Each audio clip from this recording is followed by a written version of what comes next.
Hello everyone, welcome to the Wednesday episode of Trekyards Mission Briefing, your weekly dose of all Star Trek goodness, from a ship to a station to a shuttle to an escape pod to a thingamabob. I ran out of things to say, so I just said thingamabob to try and fill in the gap. Canon, non-canon, all these beautiful things. We ask your thoughts, your suggestions, and your comments on these great designs. But Stuart, what are we doing today? Today we have a special one. Actually, we had one of our viewers donate to get this episode done specifically. And this is his design ship. This is the Arizona class. And that is Adrian Dominguez, who we'd like to thank you for your donation. And we will now take a look at your awesome ship and break it down and rip it apart and tell you what we don't like. And, well, of course, what we love. As we do here on Mission Briefing. So I suppose it's the Trekyards original Mission Briefing, I suppose. Yes.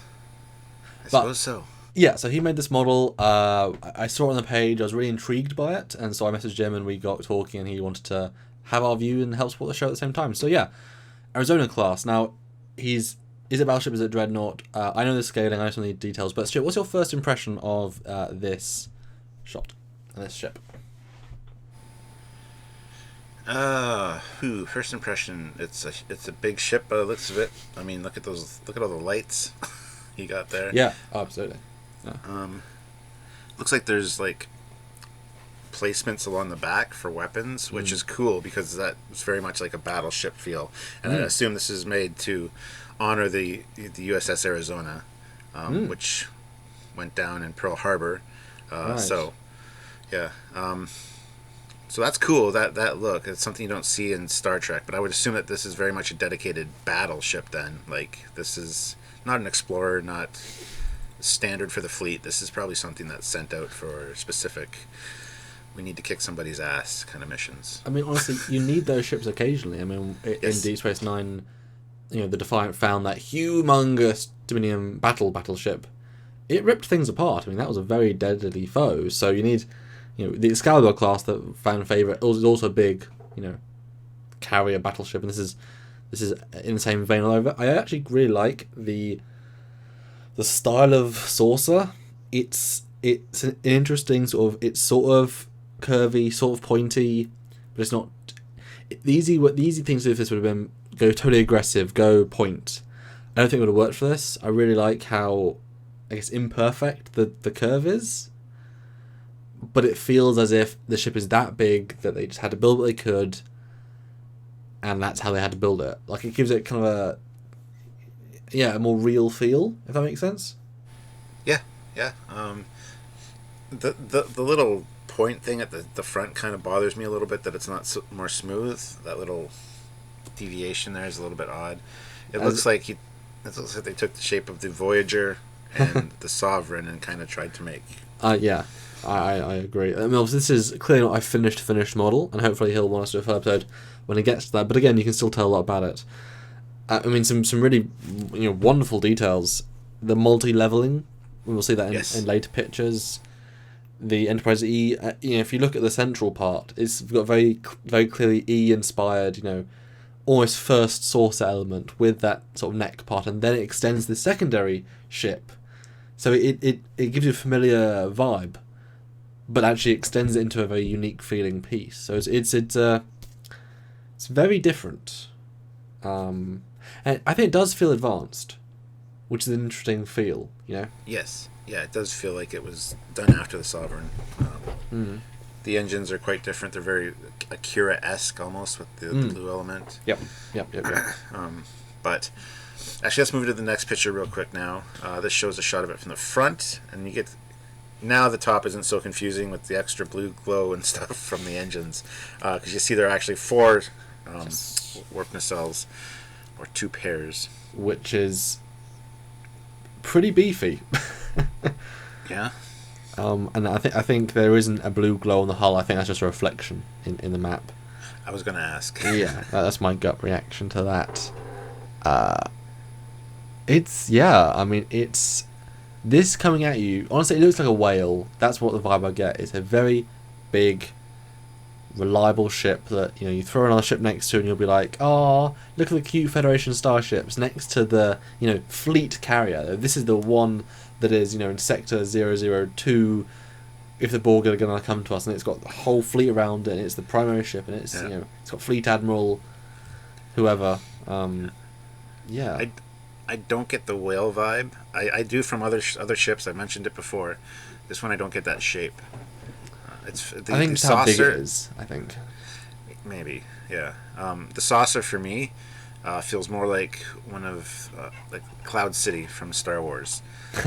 Just that shape, because it's very angled compared to a lot of other Federation ships. I mean, it's very much beefy deck wise. Yeah.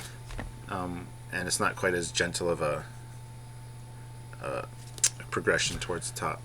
So yeah, you take that bottom hull off and put like things sticking down. It could be like a starbase or with that size of saucer. Yeah, fair enough. It does almost feel like a skyscraper in space. If you put it onto its side, I mean, there's a lot of people, a lot of room in this.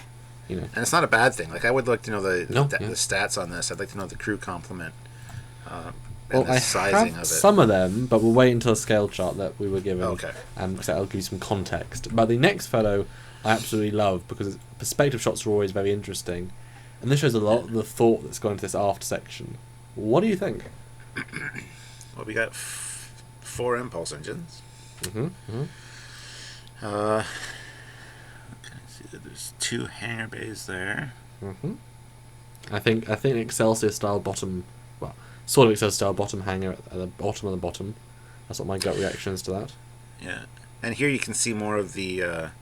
It looks like very much like turrets, like you would find on a modern day battleship on the back on the spine there, which is it's a cool addition to a Starfleet ship in my opinion. I kind of like that look. I mean, imagine if they're all dedicated quantum launchers. Yeah. I mean, seriously. I mean, they all turn to fire 20 quantums at a thing. I mean, I think a Borg cube would even have some trouble dealing with this, honestly. And that says something. Yeah. You know, raw firepower. No, I really love this because the saucer is it's still organically curved. It's kind of an interesting blend. But it's big, it's bulking. But then you've got those wonderful levels. The neck just goes back and level, which I love that stepping feel. You know, this huge back section, but it's nicely separated into functional areas. You've got the living space at the side, secondary impulse engines, and all the hangar area. The way the engines come off is very thin, which says advanced to me. Which is, I mean, again, but in context to how big that really is, it could still be the Enterprise D saucer height width for a pylon. I mean, it's relative, isn't it?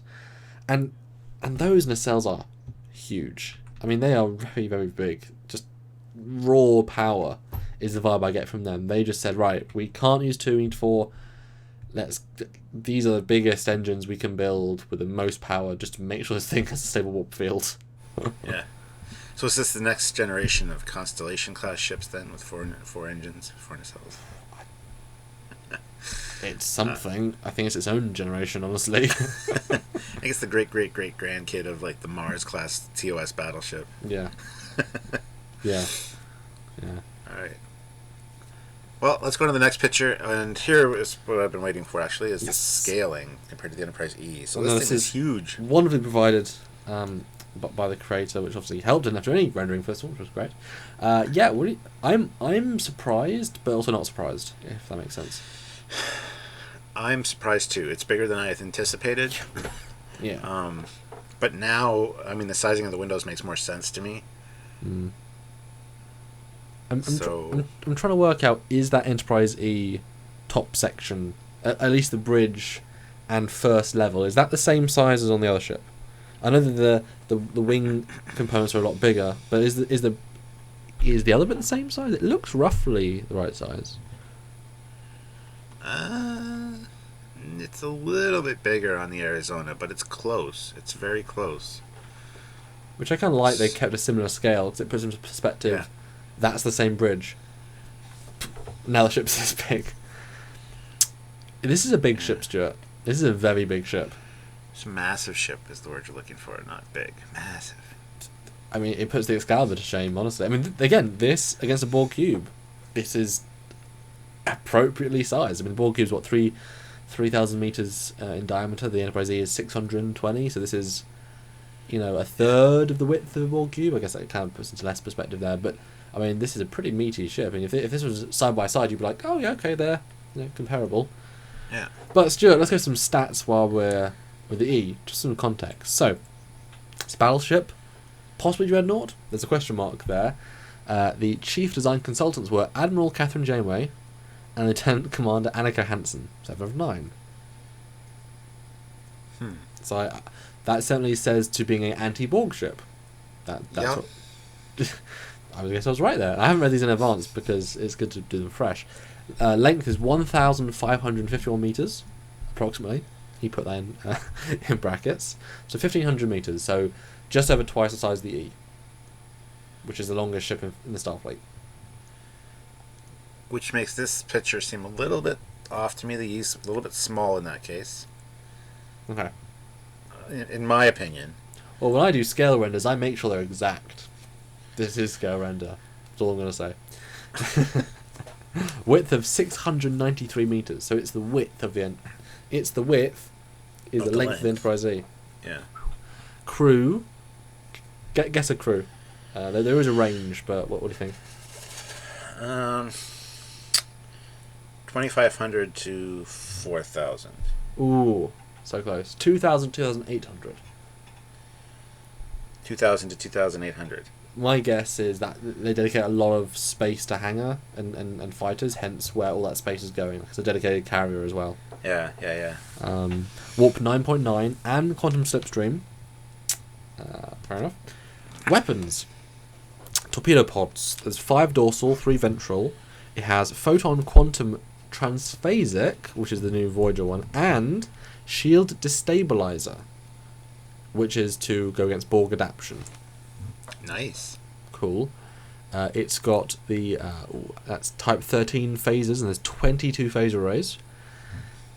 And that's a lot, but look at how big the array is. I mean, that's thousands of emitters at this point. You know? Yeah. Wow. Pulse phase quad cannons, 5 turrets.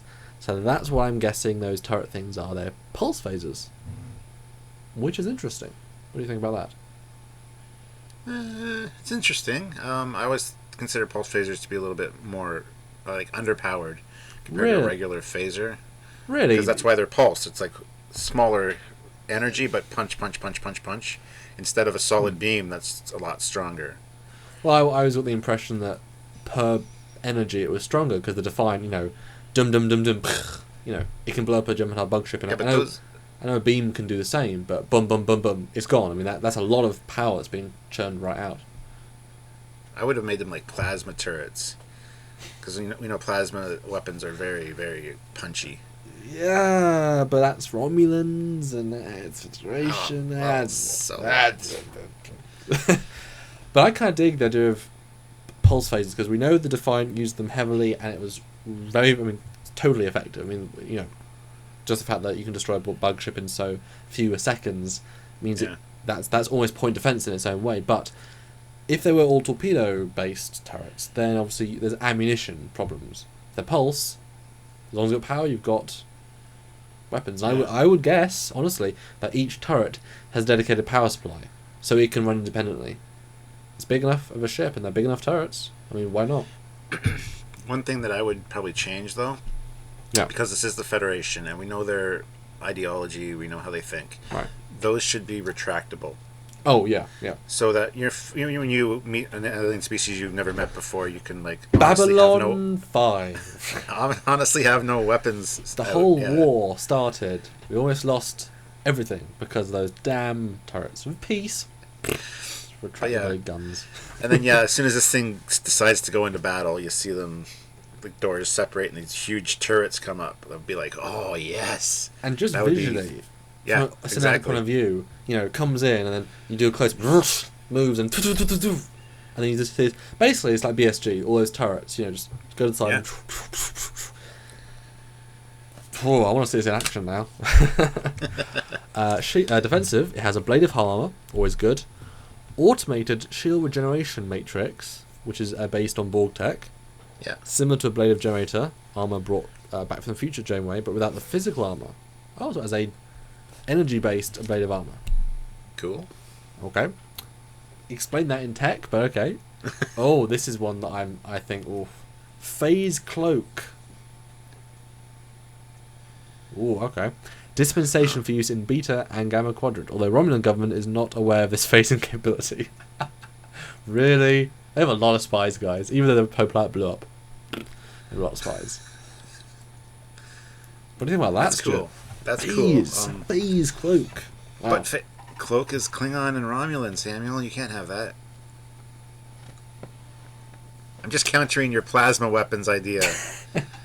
Yeah, hey, we had phase cloaking first, though. So, yeah. That's true. That's true. Even though we weren't supposed to be experimenting with cloak because of the... Yeah. No, we saw in the Enterprise finale that they had phase cloak. Because that's also Pegasus episode. Holodeck, stupid. I wonder why they would give this ship phase cloak. I mean, it's such. Surely you'd give a Defiant phase cloak, because then you can be maneuverable, go through objects. But this, I mean, the turning ratio for this is going to be astronomically rubbish. You know, why would you want to phase? Yeah. I mean, okay, it would have saved the Super Star Destroyer in the Death Star battle. You know, just phase right through it. But I mean, why else give such a big ship phase cloak? Well, we know that the Dominion used anti-proton sensors to actually detect cloaked ships. So I mean, and the Dominion was a huge threat. So if you want to get your battle fleet in there without being detected by anti-proton sensors or whatever they used, why not have phased cloak so that you wouldn't be detected at all? Hopefully. So, like, could you imagine this showing up the middle of your fleet, just decloaking, and you're like, and you're pretty much screwed. I would think, because I think this could take out a ton of ships very quickly. Yeah. Especially if it has the element of surprise. God, can you imagine that first volley? Yeah, because each turret could be focused on a separate ship. And the way they turn, I mean, and then you got their phaser strips, you got the torpedoes. I mean, you just take out a whack load of people. You know, we've seen DS9, the battle, you know, where 2 torpedoes destroys a Katinga for some reason, with no shields for some reason. But you can imagine, you know, being in a Klingon Armada, all the bird of prey is like, you know, tissue paper, but there's like 16 dozen. You know, you're swatting flies at that point, aren't you? Yeah, it looked like the American sky on the 4th of July. Just explosions everywhere. Oh dear. And medical, multiple starbase grade infirmaries, shuttlecraft, Type 7, Type 8, Type 9, Type 11, and Work B, and fighters, you got Valkyrie, Mark 6, and the Delta Flyer Type 2 fighter. Interesting. That I want to see. To be fair, though, you would absolutely make Delta Flyers. They're very, very good ships. Yeah, absolutely. I mean, come on, absolutely. Which brings us to the next picture. Now, it turns out that blue glow on the secondary hull was not a reflection. That's actually there. Oh, yeah, shit. So I wonder if it's some kind of sensor deflector thing. No, it's slipstream, isn't it? It's a slipstream from the Dauntless. Okay, yes. Yes, Governor. That's a slipstream drive. I love this side profile. This profile, by the way. Seeing those turrets on top and just the shape of the lower secondary hull, the way it merges with that saucer, it's beautiful. The engines kind of break it up a little bit for me. They probably could have been smoothed out, in my opinion, and made a little bit better shape. Well, it feels like overall, it's beautiful. It does feel like a first gen. Those engines, like we had to build something just stupidly big, and we didn't have a chance to refine it. Yeah, that bottom is the E, but the way it integrates, it's just a flat but neat ship. Yeah. Yeah, it looks like an animal. It looks like a sort of an alligator. You know how it's all stepped, and it's. I'm impressed with that shape. That's really nice. And those turrets on top really, they sealed the deal for me. I like that look, but I don't know if the Federation would necessarily have that all the time. Well, again, they also wouldn't build a battleship. It had just designed warship. Defiant. They did it. Yeah. There are always exceptions to the rule, unfortunately. You know. Yeah. Anyway, but the next picture is a bottom view, and you got a better view of. Yes, I was right. It's an Excelsior. Wasn't actually a Shuttle Bay, sort of, but dedicated to Excelsior style Shuttle Bay, which is great. Double ports, makes a lot of sense. It fills in the area wonderfully. You can see the slipstream very clear. It's a very flat ship, considering. Yeah. So we got, that's a cool Shuttle Bay at the bottom. I like that design. We've seen them up top before, like on the Akira and stuff, but I like the lower one like that. I would love to see shuttles in scale with this and just flying out, because there'd be a swarm of fighters. I mean, that's well, Paragons. Oh, they didn't say any Paragons. They should have Paragons. Just launching 2 dozen, 3 dozen, 4 dozen fighters. I mean, you've got space. I mean, why not invest half that secondary hull just in fighters? Or half the aft section? Be great. Yeah. Next picture. It's an aft view. It looks very odd from directly aft. Looks like a UFO, like something you'd see in Close Encounters of a Third Kind. Yeah, it really does. Huh. Yeah, cool though. Yeah. The 2 sets of impulse engines, I don't know if that's really necessary. I mean, on a lot of Star Trek Online ships, we see them integrated into the struts, which is a very, I think, interesting and functional design cue for an impulse engine. But those 2 larger ones, kind of placed where they are, like the smaller ones in the middle there, I mean, I'm sure the ship is massive, but I don't know. What are your feelings on the impulse engines? You think I kind of dig it. It's redundancy, it's extra power, it's flexibility, and it's like you're trying to push an elephant. You can pull it and you can push it, but you need to push the bulk of the saucer and then have a little bit extra just to push the back, just so it keeps consistent. I can see it being natural. I mean, there's not many other places to put it. It has no neck, obviously, so that would be the other place to put it. Yeah, I think it works fine. Although this really shows how deep that secondary hull is. I mean, there is bigger than I thought it was. Yeah, it is very deep hull. I noticed that from the front, actually, but you can really see it in the back here. But the next view is the bottom view, which is pretty interesting with how the engines are. You can see how they're connected. And how it's kind of got an Excelsior looking aft. Actually, very similar to Excelsior. Actually, it's almost identical. Yeah. And these engines just sort of slid in. Obviously, it's not a finished model. It's still work in progress. Yeah. Like I said, I'm not a huge fan of those engine shapes and design, but I've said that about the Akira too. I think that those can be refined a little bit to make them a little bit better. Well, they are mostly the Akira, aren't they? It's almost identical, so... Yeah. So no offense, Adrian. I mean, the ship's awesome, but I just think... I'm picky about my nacelles. Everybody knows that. They gotta be straight. They gotta be nice. But... I'm wondering if this thing is like a captain's yacht there. Looks like maybe? Yes. Okay. Yes. Let's see, why not? Yeah. Could be a secondary assault ship or something. That'd be cool. Sure. Like a Defiant class. Wow. Or planetary landing craft or something. Yeah. Yeah. Cool. Next picture, we got a shot of the lower Shuttle Bay with the force field up by the looks of it.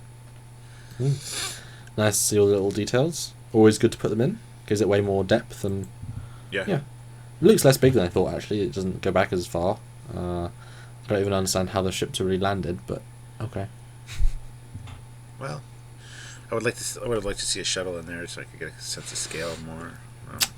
And I think would better do like a 2-floor Shuttle Bay with rungs that they it should be deeper. It should be 2 floors, or even 3 floors. For the size of the ship, absolutely.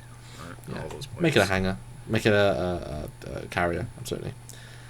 But the next photo is interesting. This is one of the turrets. But Stuart, is it familiar?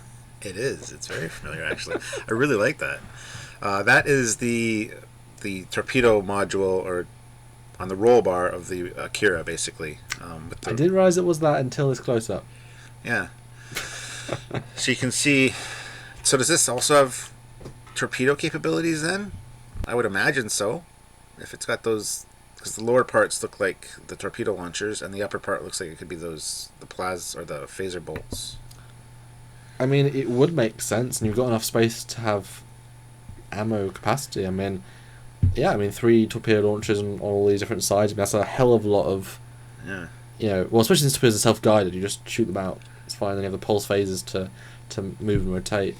It really does say something when, this amazing cruiser, carrier, warship, Akira, and their torpedo pod is like the weapons pods.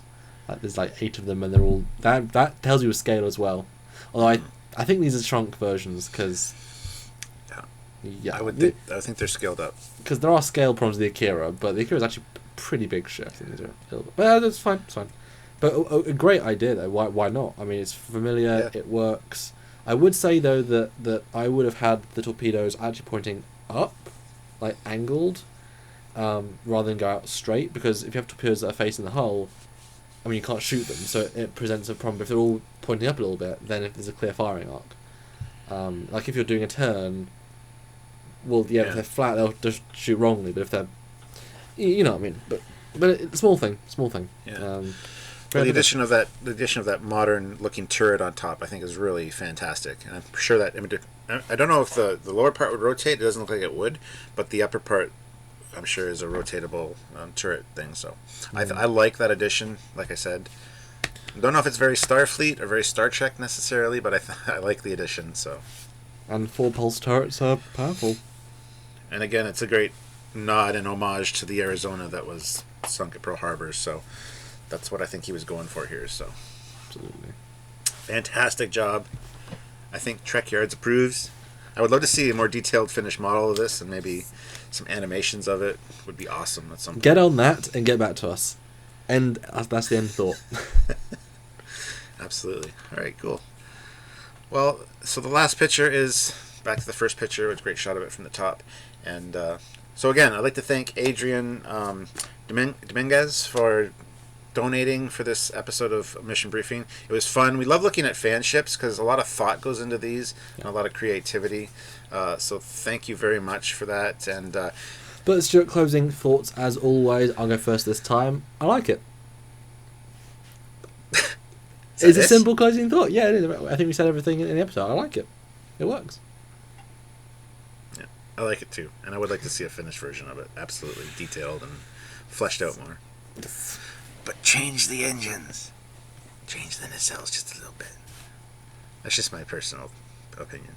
Awesome job, Adrian. More hangar space. Yes, hangar space too. And obviously we have this service available to you guys if you want to see your ship on Trekyards. All we ask is a small donation for the time. Obviously it goes towards the show, helps us out, and you guys get your ships out there. So let us know, email trekyards@hotmail.com with your ship, and let us know if you want to show them. We'll see if we'll make that happen. Either full or mission briefing, depending on what you want. Absolutely. And yeah, we're always here to answer your emails and questions if you have any, so please feel free to do that.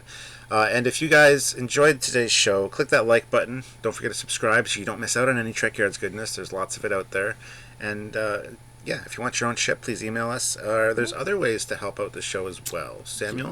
Yes, obviously we have our Patreon, which is our monthly donation service, which all goes into keeping the lights running. Or you can do a one-time donation, you know, a $5 or a $10 or $100, whatever you want, over at trekyards.com. Click that donate button, and it all goes towards keeping the show coming to you every week, many times a week, and most of the time every day. A lot of work, guys, and we need your support to help it come to you. We love doing this, and we need your help. Absolutely. So, yeah, and we love seeing fan designs and cool new stuff, so please keep bringing it to our attention. But anyway, until next time, I'm Captain Foley. And I'm Connor Goggins. And we'll see you all soon. Bye, everybody. Bye, guys.